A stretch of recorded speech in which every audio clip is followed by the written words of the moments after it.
Hello students, कैसे हो आप सब। आई होप आप सब अच्छे होंगे। जैसे कि आप सबको पता है कि बोर्ड एग्जाम जो है 21 मार्च को है, तो इसके पिछले वाले वीडियो में मैंने आपको 6 चैप्टर के फॉर्मूलाज मैंने आपको बता दिए हैं। अगर आपने उस वीडियो को नहीं देखा है तो डिस्क्रिप्शन में उसका लिंक मिल जाएगा, वहां पर जाकर के आप बाकी जो 1 से लेकर के 6 चैप्टर तक का जो मैंने फॉर्मूला बताया है उसको आप देख लीजिए। क्योंकि आपको एग्जाम में अगर आपसे फॉर्मूला बन जाता है तभी सारे क्वेश्चन आपसे बनेंगे। अगर फॉर्मूला आपको याद नहीं है तो आपको क्वेश्चन में भी आपको डाउट हो जाएगा, क्वेश्चन आपको आते हुए भी नहीं बनेगा, क्योंकि आपको फॉर्मूलाज याद नहीं रहेगा।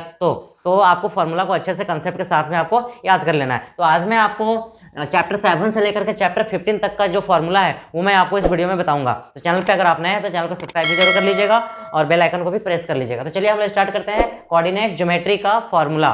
तो सबसे पहला जो फॉर्मूला है, इसमें मैं आपको पूरा डिटेल नहीं बता रहा हूँ, केवल फॉर्मूलाज आपको वन शॉट बता रहा हूँ। तो फॉर्मूला है सबसे पहला डिस्टेंस फॉर्मूला। कौन सा फॉर्मूला? Distance formula. तो डिस्टेंस फार्मूला मैं आपको बता रहा हूँ ट्रिक टाइप का, तो आप इसको जल्दी से याद कर लीजिए अभी। तो एक्स, कोई मान लीजिए कि लाइन सेगमेंट है, ये ए है, ये बी है, इसका कोऑर्डिनेट दिया हुआ है x1 y1, x1 और y1, और इसका कोऑर्डिनेट दिया है x2 और y2। तो आपको इसका डिस्टेंस फाइंड करने बोलेगा ए बी का। तो डिस्टेंस फार्मूला का हम लोग यूज करेंगे। तो distance formula A B is equal to हो जाएगा x2 माइनस x1 का whole square plus y2 minus y1 और इसका होल स्क्वायर, इसका root under. x2 minus x1 का whole square plus y2 minus y1 का होल स्क्वायर। इस फॉर्मूले से हम लोग क्या करेंगे, किसी भी लाइन सेगमेंट का डिस्टेंस को हम लोग फाइंड कर सकते हैं। ये फर्स्ट फार्मूला हो गया डिस्टेंस फार्मूला। सेकंड फार्मूला का हम लोग इस चैप्टर में यूज करते हैं, वो है आपका सेक्शन फार्मूला। कौन सा फार्मूला? Section formula. मान लीजिए कि कोई एक लाइन सेगमेंट है, यहाँ पर इसको बाइसेक्ट कर रहा है कोई, तो इन दोनों का जो सेक्शन फार्मूला होता है हम लोग इसको m1 m2 मानते हैं। ये m1 है, रेशियो में ये m2 होता है। तो आपको सेक्शन फार्मूला में x और y का वैल्यू को फाइंड करना होता है। तो हम लोग देखिए, मैं काफ़ी ट्रिकी टाइप से बता रहा हूँ, तो आप इसको जल्दी से अभी याद कर लीजिए। तो x इज इक्वल टू हो जाएगा mx plus mx by m1 plus m2। आपको क्या करना है, 12 21 लगा देना है, यानी कि ये बन गया आपका m1 into x2 plus m2 into x1 upon में m1 प्लस m2। आपको इस तरह से अगर याद करते हैं तो आपको फॉर्मूला याद नहीं होगा, आपको ट्रिक टाइप से याद करना है। mx plus mx by m1 plus m2, यहाँ पर 12 और यहाँ पर 21 लगा देंगे, यानी 1 और 2, 2 और 1। इससे आपको क्या निकलेगा, x का वैल्यू आपको फाइंड हो जाएगा।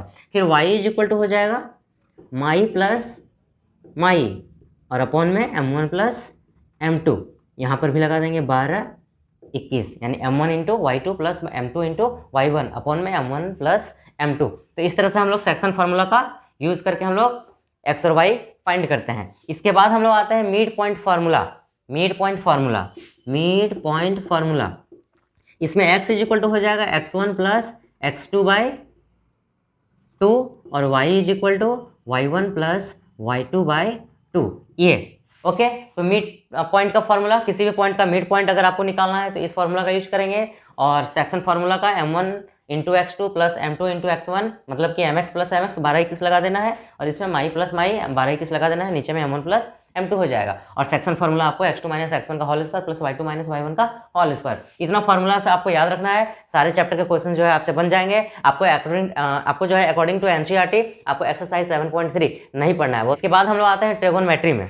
ट्राइगोनोमेट्री में क्या करना है, आपको बेसिक आपको याद रखना है। ट्राइगोनोमेट्री का मैंने बहुत सारे वीडियोस बना रखे हैं। ये ए बी सी है, तो मैं आपको शॉर्ट में बता देता हूँ ट्राइगोनोमेट्री के बारे में। ये पी है, ये बी है और ये एच है, परपेंडिकुलर, बेस और हाइट। ओके, अगर ये एंगल दिया हुआ है तो इसके जस्ट ऑपोजिट में परपेंडिकुलर हो जाएगा और ये बेस हो जाएगा। ये हाइट, ये जो हाइपोटेनियस होता है वो हाइपोटेनियस फिक्स होता है कि इसी को हाइपोटेनियस बोलेंगे।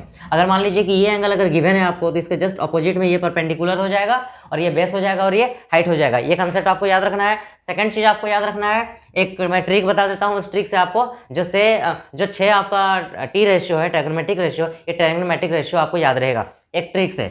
पाकिस्तान भूखा प्यासा, हिंदुस्तान हरा भरा। अब देखिए, ये साइन हो गया, ये कॉस हो गया और ये टेन हो गया।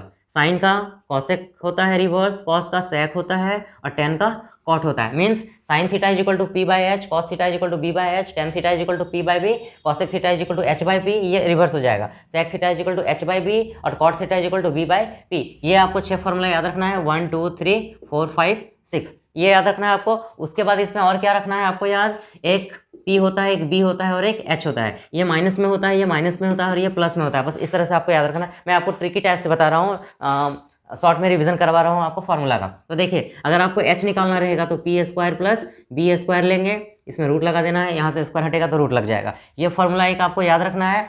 उसके बाद आपको क्या याद रखना है, ट्रिगोनोमेट्री में जो टेबल है, ट्राइगोनोमेट्रिक जो टेबल है वो आपको याद रखना है। अगर आपने उसका जो मैंने वीडियोस बनाया है टेबल का, वो अगर नहीं देखा है तो डिस्क्रिप्शन में उसका भी लिंक मिल जाएगा, वहां से जाकर के आप टेबल को बनाने के लिए सीख जाइएगा। उसके बाद जो है आपको आइडेंटिटीज का फॉर्मूला याद रखना है। तो आइडेंटिटीज का भी फॉर्मूला मैंने बहुत सारे बताए हुए हैं, अगर आपने उसको भी नहीं देखा है तो उसका भी लिंक मैं आपको डिस्क्रिप्शन में दे दूंगा, वहां से जाकर के आप आइडेंटिटीज के सारे फॉर्मूलाज को आप जाकर के देख लीजिएगा। वैसे मैं बेसिक जो फॉर्मूला है वो मैं आपको बता देता हूँ। तो बेसिक जो फॉर्मूला है वो है 1 minus sine square theta is equal to होता है कॉस स्क्वायर थीटा, और 1 minus cos square theta is equal to होता है साइन स्क्वायर थीटा, और एक होता है आपका sine square theta plus cos square theta is equal to 1 होता है। 1 क्यों होता है इसको मैं आपको डिराइव करके बता देता हूँ। Sine theta is equal to P by H होता है, स्क्वायर लगा हुआ है, हम लोग स्क्वायर लगा देंगे, plus cos theta is equal to B by H होता है, स्क्वायर लगा हुआ है, इज इक्वल टू हमको 1 लाना है। तो देखिए ये हो जाएगा P square by H square, ये स्क्वायर को दोनों में डिवाइड कर दिए,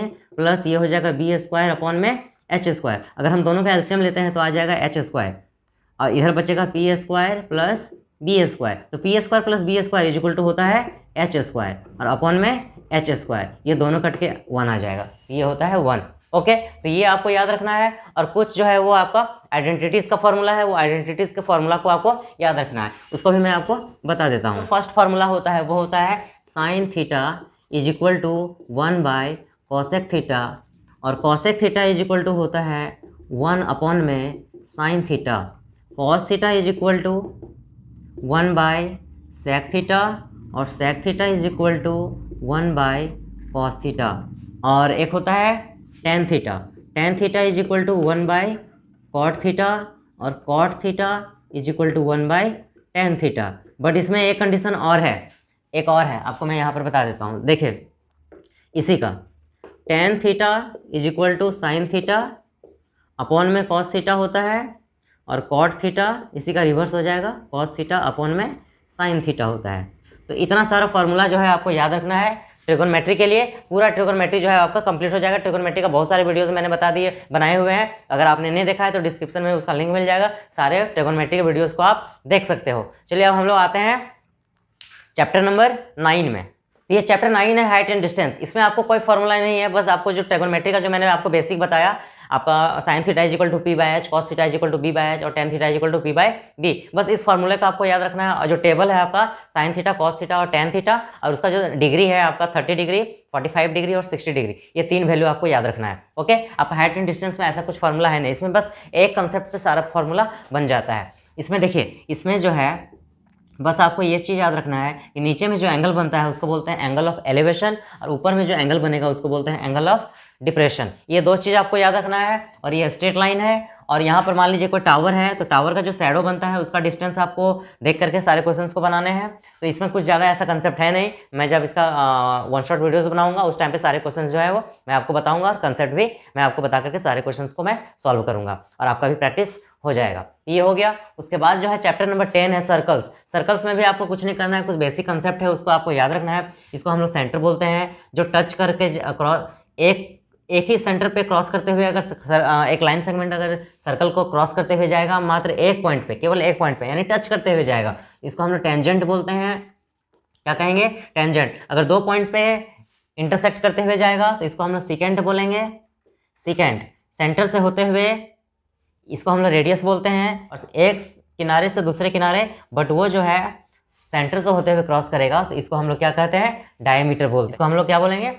सेकेंड बोलेंगे। टच करेगा उसको टेंजेंट बोलते हैं। और ये रेडियस हो गया, ये सब रेडियस है। All radius are equal in a circle. एक सर्कल में जितने भी रेडियस होते हैं वो सब इक्वल होते हैं। एक चीज़ और याद रखना है सर्कल्स में, मान लीजिए कि ये एक सर्कल है, ये एक रेडियस है, और यहाँ से एक गया हुआ है रेखा, मान लीजिए लाइन सेगमेंट, तो यहाँ पर 90 डिग्री का एंगल बनाएगा। रेडियस जो होता है वो टेंजेंट पे परपेंडिकुलर होता है। क्या बोले हम?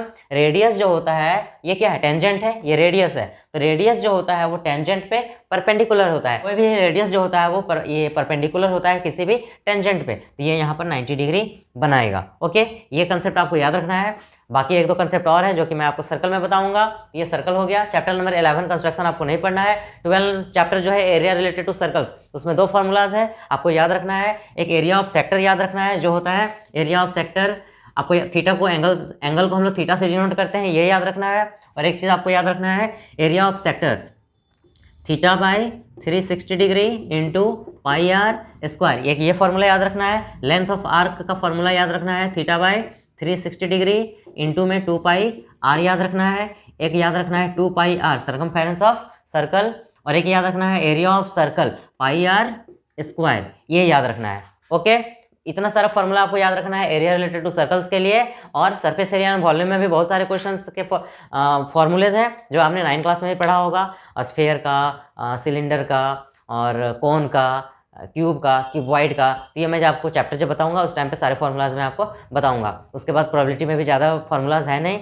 उसके बाद जो है हम लोग आते हैं मीन मीडियन मोड स्टैटिक्स में। तो स्टैटिस्टिक्स में जो है आपको मीन मीडियन मोड का फॉर्मूला याद रखना है, स्टेप डेविएशन मेथड आपको नहीं पढ़ना है। तो मीन मीडियन मोड में आपको क्या याद रखना है, मीन में सिग्मा FI XI अपॉन में सिग्मा FI, ये याद रखना है एक। उसके बाद मीन मोड में जो है आपको L plus F1 minus FO by 2 F1 minus FO minus F2 into में H, ये फॉर्मूला याद रखना है। और मीडियन में आपको L plus N by 2 minus CF by F into H, ये फॉर्मूला याद रखना है। F जो है वो फ्रीक्वेंसी है, CF जो है कम्युनिकेटिव फ्रीक्वेंसी है, H जो है वो डिफरेंस है, क्लास इंटरवल है, इसको हम लोग I से भी डिनोट कर सकते हैं, स्मॉल i।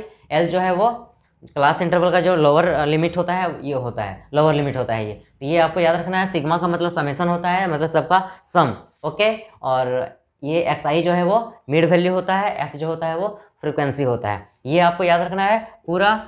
तो आज के वीडियो में इतना ही। अब नेक्स्ट वीडियो जो आपको अपलोड करूंगा वो काफ़ी इंपॉर्टेंट रहेगा, तो चैनल को सब्सक्राइब जरूर कर लीजिएगा। तो चल मिलते हैं हम लोग फिर नेक्स्ट वीडियो में, तब तक के लिए।